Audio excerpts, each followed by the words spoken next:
7-time PBA champion, 2-time best player of the conference at 10 beses na pabilang sa PBA All-Star at pang-5 sa all-time scoring leader sa PBA. Isa sa masasabi nating magagaling na power forward sa kasaysayan ng liga.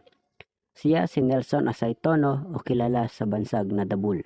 Siya na naman ang pag-uusapan natin patungkol sa kwentong basketball at ang naging karera nito sa PBA.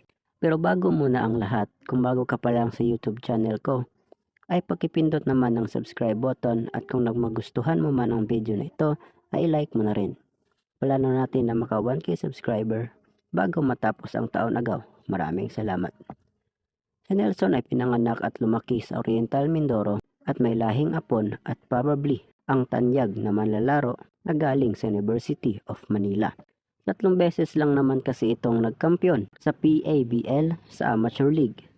At dahil sa pinakita nitong husay sa paglalaro, ay napili ito bilang second overall pick ng Pure Foods noong 1989. Kung saan naging kakampi niya dito ang naging kakampi niya sa national team na sina Jojo Lastimosa, Albon Patrimonio at Jerry Condinera. Sa Pure Foods ay nakuha niya ang unang 2 kampyonato nito sa liga.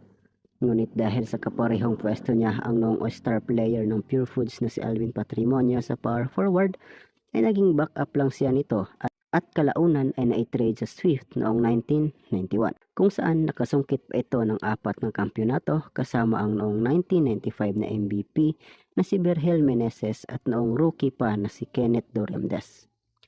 Taong 1996 naman ay kinuha siya ng coach na si Coach Jacobs kapalit si Ato Agustin para maging main man ng San Miguel Beer, kung saan dinala niya ang San Miguel sa finals ng 2 beses, ngunit sa kasiwiang palad ay natalo ng Grand Slam team noon na Alaska Milkmen. Noong 1998 naman ay dumating ang future 2-time MVP na si Danny Ildefonso at unti-unti nang bumababa ang playing time nito at sa pagpapalit ng coaching noon sa San Miguel ay naitrade ulit ito pabalik sa dati nitong team na kung tawagin na noon ay Pop Cola. At na-trade uli sa Red Bull kung saan naglaro pa ito ng 4 na season bago tuluyang magretiro noong 2005.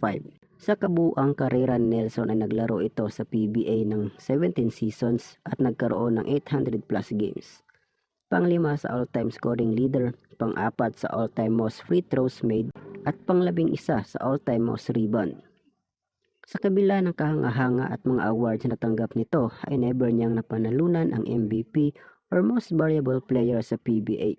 Pagkatapos nga ng karera nito sa PBA ay naging abala ito sa pagnenegosyo at noong 2015 noong inihayag ng PBA ang 40 greatest player of all time ay sorpresang wala ito sa listahan at hindi nakasama na labis na ikinagulat ng mga PBA fans lalo na ng mga fans nito.